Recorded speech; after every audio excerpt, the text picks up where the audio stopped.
오늘은 아스팔트 포장 후 절대 하면 안 되는 3가지 주요 사항에 대해 말씀드리겠습니다. 적게는 수백만원, 많게는 수천만, 억대의 돈이 들어가는 이 아스콘 포장은 관리가 잘 이루어진다면 20년 이상도 사용이 가능합니다. 하지만 왜 어떤 곳은 포장한 지 5년도 되지 않아 갈라지고 깨지고 패이는 걸까요? 아스콘을 잘못 관리하면 어떤 문제가 발생하는지, 그 문제가 수명에 어떠한 영향을 미치는지에 대해 다뤄보겠습니다. 아스콘 오래 쓰는 방법 첫 번째, 양생 시간을 충분히 확보하고 사용하기. 아스콘 포장을 하고 나서 일반적으로 24시간 정도는 포장 후에 식게끔 내버려 두는 것이 가장 이상적입니다. 아스콘은 공사하는 동안 뜨거운 상태에서 고르게 펴지고 롤러로 다짐을 받아 형태를 구축한 뒤 온도가 내려가면서 경화하는 과정을 거치는데요.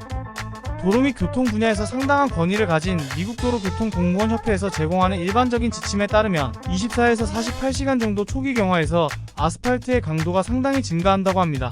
하지만 현실적으로 이렇게 긴 시간을 비워둘 수 있는 곳은 흔치 않습니다. 당장 하루만 못쓰게 되어도 영업을 하지 못하거나 통행이 안 되는 곳들이 많죠. 이로 인해 충분한 양생을 하지 못한 채 사용하게 되는데 완전히 굳기 전에 무거운 압력이 가해지면 표면이 손상되거나 움푹 패일 수 있습니다. 되도록이면 공사가 끝난 후 충분한 양생을 해야겠죠. 아스콘 오래 쓰는 방법 두 번째, 화학적 변화를 일으키는 이물질은 빠르게 청소하기. 이물질을 빠르게 제거한다는 것은 아스콘 수명을 보존하는 데 매우 중요합니다. 특히 기름과 염화칼슘은 아스콘의 노화에 굉장히 큰 악영향을 미치는데요. 아스콘이란 돌과 자갈에 굉장히 끈적한 아스팔트를 코팅시켜 만든 재료입니다. 이름에서 알 수 있듯이 아스콘에서 아스팔트의 역할은 대단히 중요합니다. 기름과 염화칼슘은 이 아스팔트의 화학적 변화를 일으켜 손상을 주게 됩니다. 아스팔트는 돌과 골재를 결합시키는 바인더 본드의 역할을 합니다. 이 바인더는 시간이 지남에 따라 노화 성능이 떨어지면서 아스콘의 상태가 안 좋아지게 되죠. 즉 아스팔트 바인더의 기능이 곧 아스콘의 수명이라고도 볼 수 있을 만큼 중요한 역할인 것입니다. 자연스러운 노화는 자외선이나 산소, 물 등으로 인해 발생되기도 하지만 기름은 아스팔트의 화학 구조를 변질시키며 염화칼슘은 바인더의 약화를 크게 촉진시킵니다. 이러한 이유로 되도록 아스콘을 약화시키는 이물질은 최대한 빠르게 처리하는 것이 좋습니다. 아스콘 오래 쓰는 방법 세 번째, 제자리 회전은 최대한 하지 않기. 차량이 제자리에서 바퀴를 돌리는 행위와 급회전은 아스콘을 비롯한 모든 종류의 포장재에 심각한 손상을 가합니다.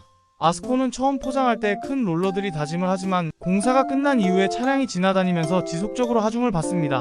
아스콘은 탄성이 있는 재료이므로 일정 수준의 하중과 응력은 제거되면 원상태로 되돌아가려는 성질이 있지만 받아들일 수 있는 정도가 아닌 큰 하중이 가해지면 원상태로 돌아가지 못하고 그대로 자국이나 소성 변형이 남게 됩니다. 그래서 도로를 자세히 보면 일반 차량이 지나다니는 곳과 버스 전용 차로의 도로 상태가 크게 차이가 나죠.